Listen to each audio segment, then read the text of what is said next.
Good evening, ladies and gentlemen. We are tonight's entertainment.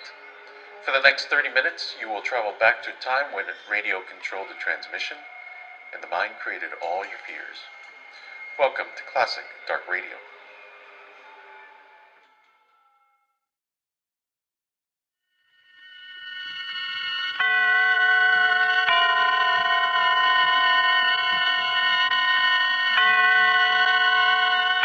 Roma Wines present Suspense.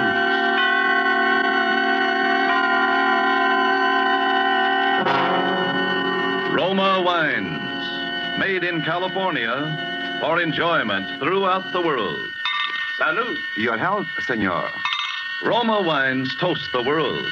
The wine for your table is Roma Wine, made in California for enjoyment throughout the world.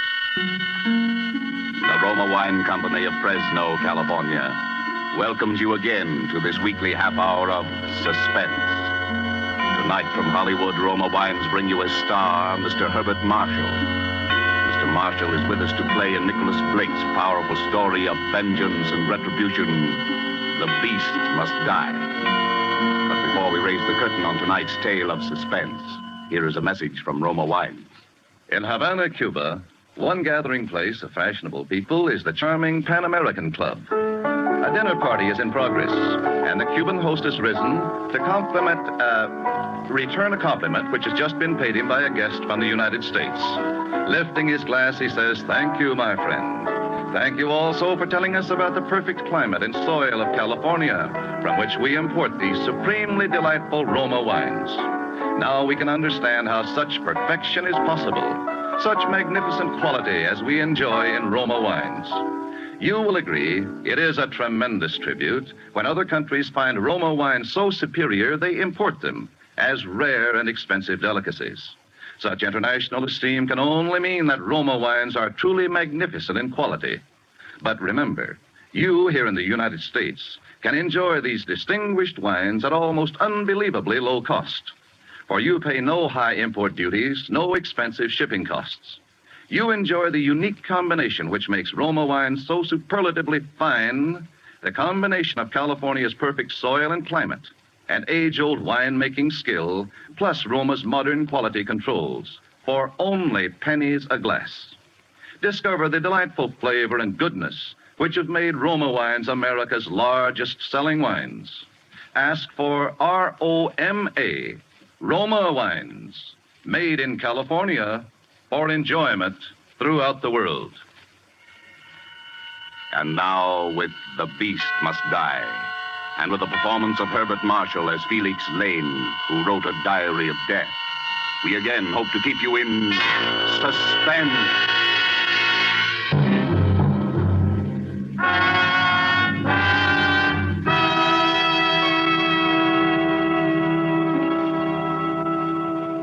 I am going to kill a man. I don't know his name. I don't know where he lives. I have no idea what he looks like. But I'm going to find him and kill him. Well, Mr. Lane? I wrote those words, if that's what you're asking, Inspector. And I meant them. Apparently you did. Whatever possessed you to write such a document? Vanity, for one thing, I suppose. A record for posterity of the perfect crime. As you know, I'm a writer by profession. I think more clearly on paper. By keeping this diary, I was able to plan my murder step by step. Details, little things that happened in the course of a day which might so easily have been forgotten or overlooked, were written down in this diary, where I could refer back to them and make use of them if need be. But you found out that a real-life murder could not be carried out so easily as the murders you wrote about in your detective novels, eh, Mr. Lane? I wouldn't go so far as to say that, Inspector. In fact, except for the ending, I think this diary is quite the best murder story I've ever written. Yeah, and quite the most incriminating document I've ever known a prospective murderer to leave lying around. Incriminating? In a way, I suppose. In another way, this diary might turn out to be my best defense. How do you figure that, Mr. Lane? Well, supposing I read some parts of it aloud to you and let you decide for yourself. Very well, Mr. Lane. Fire away. That was my first entry. June 18th. Yes, I'm going to kill a man. It takes great singleness of purpose to commit a murder. But if ever for a moment I stray from that purpose, I've only to think of Ronnie. Ronnie was my son. One evening, 2 weeks ago, he was crossing the road outside our house. He had gone into the village to buy some candy. For him, it could have been only a paralyzing blaze of headlights around the corner, a moment's nightmare, and then the impact turning everything to darkness forever. His body was hurled into the ditch. He was dead at once. The motorist who killed Ronnie did not stop. The police have failed to trace him. They say he must have been going 50 around that blind corner from a child's body to have been thrown and injured as it was. The man who drove that car, he is the man I have got to find and kill.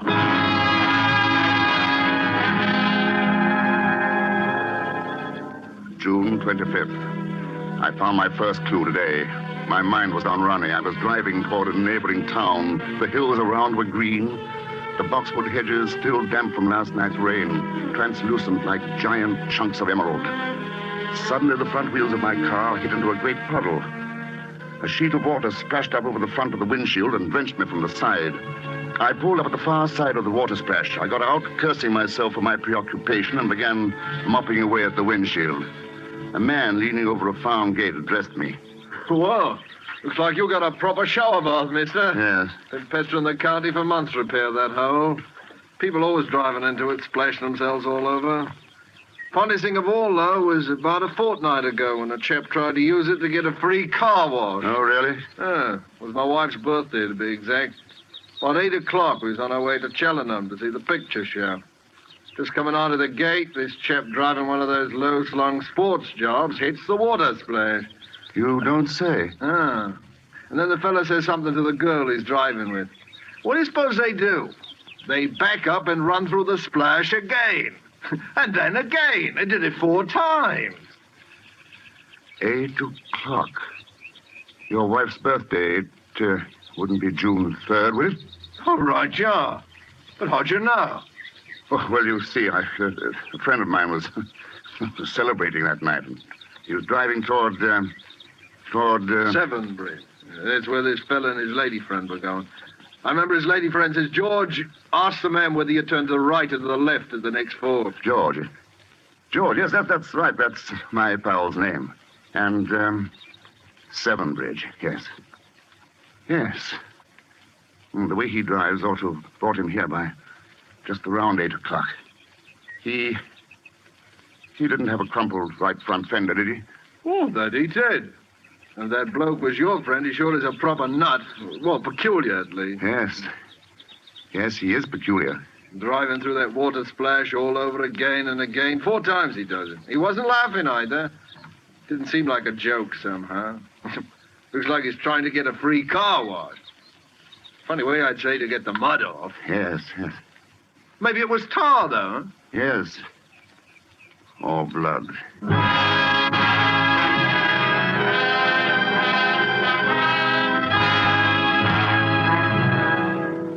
July 12th. At Severn Bridge. I've talked to any number of the town's people, and I've met a number of Georges. But not one of them have owned or driven a low-slung sports job. Not like the one I've been looking for anyway. It may be that I have to start all over again. On some other tack. I was returning to the inn this afternoon when I noticed a car parked on the side of the road up ahead. A girl with bright hair was working the rear wheel, and a small lad beside her was doing his best to help. I pulled up beside them. It was a long, low-slung sport job.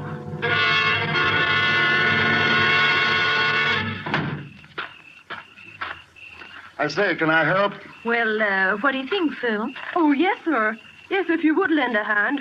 I'm afraid we're not quite heavy enough to weight the jack handle down for another Now, turn. here, fella, let me have a go at it. I say, the paint doesn't seem quite to match on the right front fender. The fender? Oh, Dad had a new fender put on a while back. It's got bunged up or something. I can't tell you how awfully nice it is of you to help us out. Not at all.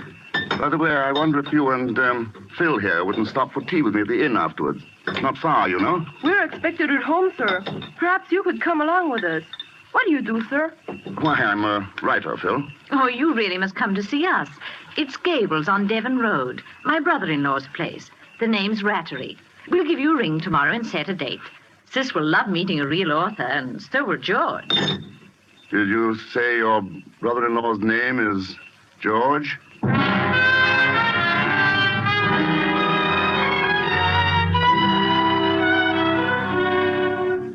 July 16th. I've met him. I've spent an evening talking to him. George Rattery.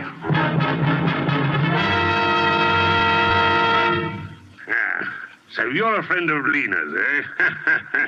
Storybook detective. A writer. Easy enough to write about a dead body, but I'd like to see an author that had guts enough to look at one.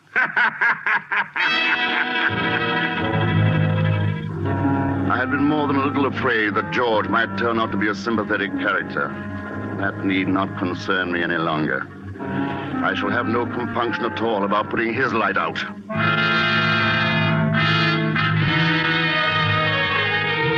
It appears that George is the half owner of a garage down in town. A man by the name of Carfax is the other partner.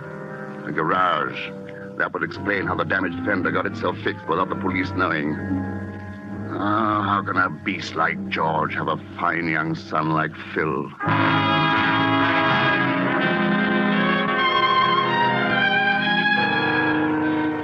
This afternoon, I was rounding the corner of the tea house in the Rattery's garden when I heard voices. It was Lena and George. I stopped in my tracks and eavesdropped shamelessly. It's a neat rig you're wearing today, Lena. Is that for Felix Lane's benefit? Oh, save your compliments for that Carfax woman. Jealous. Don't make me laugh. But someday you're going to find out that business partner of yours isn't as mild as he looks. I wonder what he'd say if he knew that his wife was... Shut up, will you? And since when did you get so high and mighty? It wasn't so long ago that you yourself were glad enough to... If you ever open your mouth about any of that, I swear I'll kill you. Talking big now, aren't we, Miss Snow White? Just try something and you'll find out. Remember, there are quite a few people who might like to know about that poor kid you ran down last June. If it weren't for Violet and Phil, I'd... Stop that kind of talk. You hear? Just remember you were with me that night. Huh?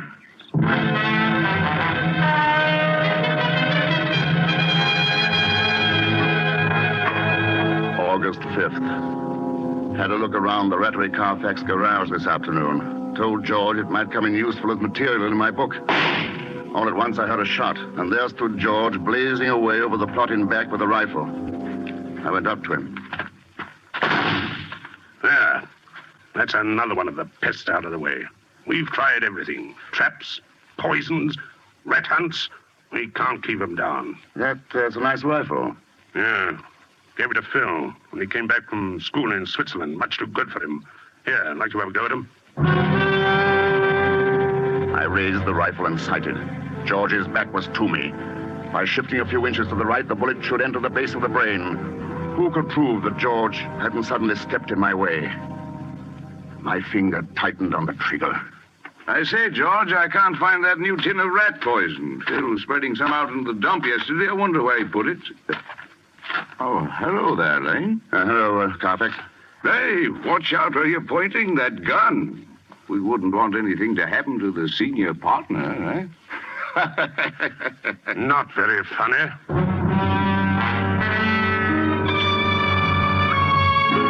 I am now a guest in the house of the man I am going to kill. Violet, Phil's mother, suggested that I come and stay with them for a fortnight and help Phil in odd hours with his Latin. George, much to my surprise, joined in heartily with the idea. I wonder why. I must watch him very closely because of what happened last night. We were having coffee in the drawing room after dinner when the conversation took a most extraordinary turn. They were talking about Violet's new rose bushes. I suppose they'll be very nice, but I can't for the life of me see why you went to all that trouble. Well, the old ones weren't doing very well. They were still alive, weren't they, Mother? Oh, yes, dear, but I'm not one to keep something going when it's only half alive. Oh, I'm glad you're talking about rose bushes. I should hate to think you felt that way about people. Of course not. But, on the other hand, I do think if a person were incurably ill that they ought to... Well, that is, they ought to have the right to ask their doctor to put them out of their misery. Don't you think so, Felix? Speaking of doctors reminds me, George, don't forget your tonic. Doctor said after every meal. Tonic. Oh, pass it here. Yeah. Foul stuff, bitter as gall, poison. That won't kill you, George. Felix, would you really be in favor of doing away with all unfortunates? Well, what about your incurable social pest? The person who makes life miserable for everyone else around him. I think a person would be justified in killing someone like that. I do think you're all getting a little morbid. The kind of a person I describe has no right to life. Of course, that's to say I would if I could do it without running my neck into a noose. Now, in my book, I'm working on a very pretty murder. Quite my masterpiece, I think. Well, he's darn close about it. Locked doors, sealed lips, and all that. Of course, he says he's writing a thriller, but we've no proof, have we? I think you ought to show us the manuscript, Felix. Don't you, Lena? I can't. I'm sorry. I hate anyone to see an unfinished manuscript of mine. I'm funny that way. Oh, Felix, please, get it and read some of it. Come on, don't be a spoil sport. I'll go and get it myself and read it out loud if the blushing author is too coy. By heaven, I'll go upstairs and fetch it now. You'll do nothing of the sort. I forbid it. I will not have people snooping about among my manuscripts. That was close. After all, there is no book but this diary. I must keep it well hidden in my room.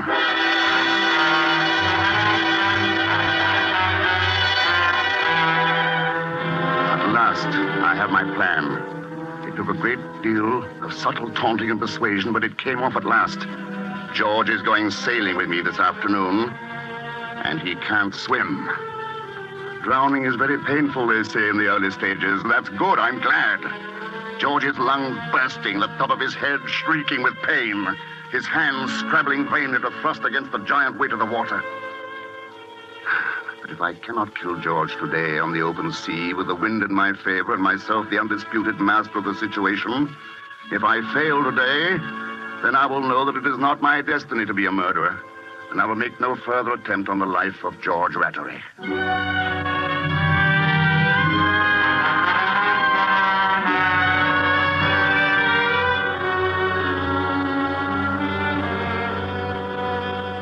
And that, Inspector Blunt, is the last entry in my diary. But you and George did go sailing, didn't you? Yes, it was after lunch on the same day. We walked down to the docks together. George, as you can imagine, was rather clumsy about a boat, but it was only a few minutes after he clambered aboard that we were out in the main water, sailing free. George had his feet braced against the centerboard case and his hands gripped the gunwale. A squall was coming up.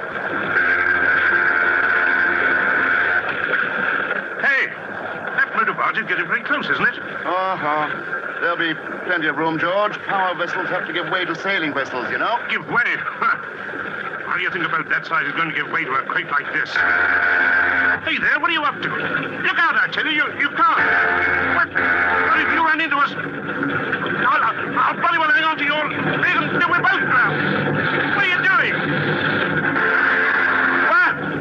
A bit close, but perfectly safe. Oh. Perfectly safe.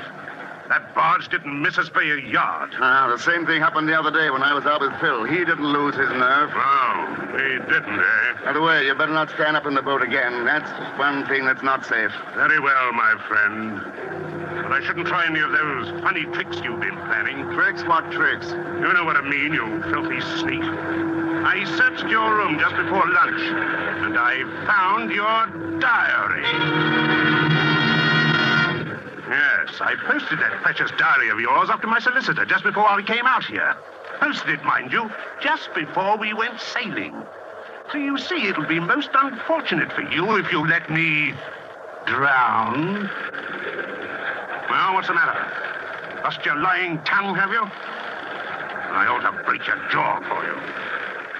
I've a good mind to hand over your diary to the police. Don't be silly. You know perfectly well you won't do anything of the kind. And for the very good reason that you don't want the police to haul you in on a charge of manslaughter for killing my son. Well, you can't prove I ran over your son. Aren't you forgetting that Lena was with you that night? The police will get a confession out of her in no time. Why, you If ever I see you again after today, you slug, I'll bash you into a jelly. Oh, shut up, George.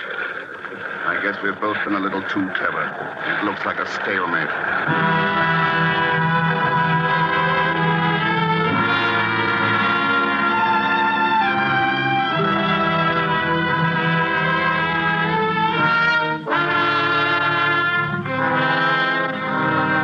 I docked the boat and George stormed off the minute we landed. I came straight here to the inn. Yes, I know. Perhaps it's just as well I didn't succeed. Going back to writing detective stories after committing the perfect crime will be like going back to playing with tin soldiers after winning the Battle of Waterloo. You seem to be awfully sure of your alibi. Well, after all, there's no crime in planning a murder, is there? Providing nobody's hurt? Unfortunately, somebody has been hurt. What do you mean? What are you trying to tell me? George Rattery died yesterday evening of the effects of strychnine poisoning. George dead. Strychnine poisoning. All my planning, all my high and tragic purpose, and the beast ends by taking his own life. Poison. I remember now. He used to talk about suicide quite a lot. But I thought he only did it because the subject was so upsetting to his wife. I never dreamed. How did he take it? With his tonic. But it couldn't possibly have been suicide, Mr. Lane. But who? What else could it have been? It could have been murder. Unfortunately, we have no evidence except this diary of yours. Oh, but the bottle, the tonic. George Rattery died almost instantly after taking his tonic at dinner. But before the doctor arrived, that bottle disappeared. Well, any suspects? Every person closely associated with George Rattery had enough motive to murder him. But you had the strongest motive. After all, George Rattery did kill your son. Am I under arrest? Not officially as yet. But naturally, I posted a guard outside your room. In the meantime... But, man, you can't go in there. He told us. Officer, let me by. I tell you, I've got to see Inspector Blunt. Please, Mother. I say it's no good. Be quiet, Phil. Why couldn't you have stayed at home? Officer, let me by. I must see. Now, let them come in, officer. Good afternoon, Mrs. Rattery. Phil? Hello, Phil. Hello, Felix. Please. Please, I can't stand it any longer. They're accusing Felix here of murdering my husband. He had nothing to do with it. Said she doesn't know what she's saying. For heaven's sake, Phil, will you be quiet? It was I who killed George. He treated me very badly. He was unspeakable to Phil. There was another woman. Oh, I can't go on. Are you trying to tell me, Mrs. Rattery, that you gave your husband poison? Yes. Mother. I tell you, I poisoned him. Where did you get the poison, Mrs. Rattery? I bought it at that chemist shop. What chemist shop? The one on Abbey Lane, near the corner of High Towers. That's it. Uh-huh. What became of the bottle of tonic after your husband's death? I broke it. I buried it. I'm sorry, Mrs. Rattery. The police have checked. You didn't buy any poison at the chemist's. Mother, I told you it was no good. Sir, Mother is trying to save me. It was I, sir. I killed him. What? Phil, you don't. Don't believe him. Don't believe him. He's just a foolish child. He doesn't know what he's saying. Go on, Phil. Well, you see, sir, I left a note. I was running away, but Mother found the note before I quite got out the door. Oh, boys get such strange ideas. He couldn't have done it. He's just a boy. You know he couldn't. You see, sir, when they accused Felix here, I couldn't stand it any longer. That's why I wrote you the note that Mother found at first. She said if she confessed that they wouldn't do much to her. The police would understand. Felix, make them believe me. I can prove I did it. Now, go on, Phil. You say you can prove it. What do you mean? I have it here in my pocket, sir. I've had it hid ever since. So see, here it is. It's still half full. It's Dad's bottle of tonic. Phil, where did you get that? I took it off the buffet after the doctor said Dad was dead. But this is very serious, Phil. You know that. He's lying. He couldn't have. He's just a little boy. Please, all of you, I have a favor to ask. Let me talk to Phil alone for a few minutes. Won't hurt anything. I think I may be able to help solve this whole thing. Phil didn't do it. Violet's right. Yes, but the bottle... Just give Phil and me 10 minutes alone. Very well. We'll wait outside. 10 minutes, mind you, Phil. No more. Come here, Phil. I'm a murderer, Felix. You are not a murderer, Phil. No one could ever tell me that. I left a note. We've gone all over that. I killed him. He beat Mother. I killed him, I tell you. Stop that, Phil. I know better. They thought you did it, Felix. I heard them talking about your diary. You wanted to kill him. You said so in your diary. Maybe I did, but... They'd hang you, Felix. So that's why you wrote the note and pretended you did it? Yes, I saw you in the pantry with Dad's bottle of tonic before you went for the sale with him. You saw me? Oh, I'm sorry, Phil. Sorry you saw me. Naturally, you jumped to the conclusion that I... Oh, poor little man. Oh, there's nothing for you to worry about now, Phil. You mean they're not going to hang you, Felix? They're not going to hang me. You won't let them do anything to you? Promise me. No, I won't let them do anything to me. But, Phil, there are other things for you to think about now. Now that your father's gone, you are head of the house. That's a man's job, Phil. There's a lot you've learned about courage these last few days. Living takes a lot of courage. This is pretty grown-up talk, Phil. Do you understand me? I'm trying, Felix. You remind me a lot of my own son. You mean the boy my father ran? That's right, Phil. Yes, you're a lot like him. Would he have gone sailing with us? Oh, yes. I think Ronnie would have been quite a sailor. Can we go sailing tomorrow, Felix? Not tomorrow, Phil. Are you going away, Felix? Yes, but not as far as most people might think. You sound very strange, Felix. I have a note to write. How to make everything shipshape. You go on out to your mother and tell them they may join me in a few minutes. Can't I wait, Felix? No, Phil. Go ahead now. But... Those are orders. Skipper's orders. Aye, sir. Goodbye, son. I thought I'd made the last entry in this diary, but there will have to be one more. This diary was kept for only one purpose. To make George and the police believe that I planned to kill the beast by drowning him. Death was already waiting for George Rattery at home in the bottle of his tonic, where I have placed 3 pellets of rat poison taken by me from the garage. My plan was almost perfect. The only thing I didn't expect was that someone loved me enough to try to destroy the evidence I had so carefully planted in an effort to help me, and even to confess to my crime in order to save my skin. I know now that my life ended with the death of my son, Ronnie. It seems that I must have just come back to life for a few weeks to save Phil. Yes, I killed George Rattery. I have no regrets. I might have known that the matter would be taken care of fittingly. It says in the Bible, the beast must die, but the man dieth also. Yea, they both must die. George was right about that tonic of his. It is very bitter.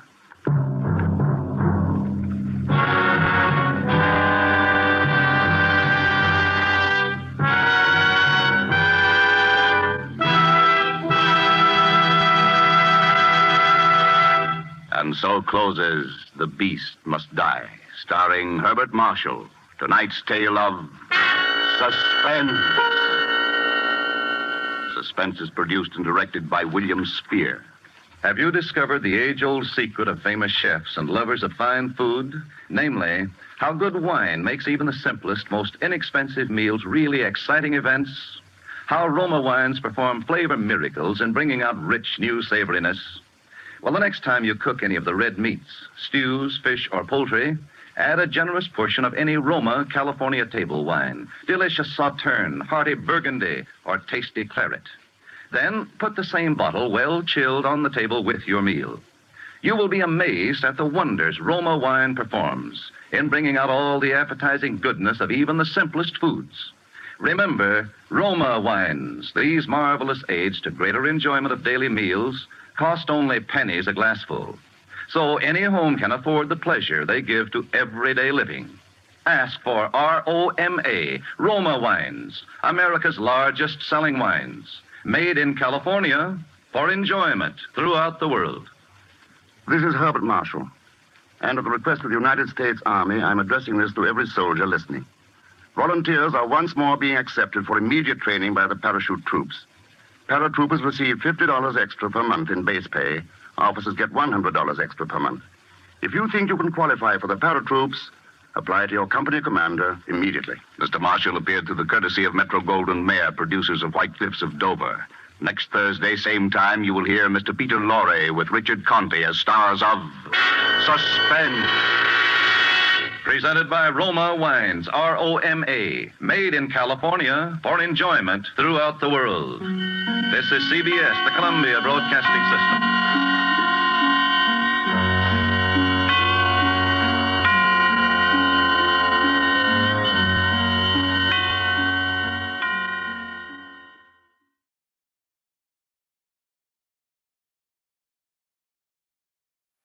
Thank you for joining us. I hope you enjoyed tonight's entertainment. Now, I caution you to subscribe before it's too late, before this broadcast ends, before we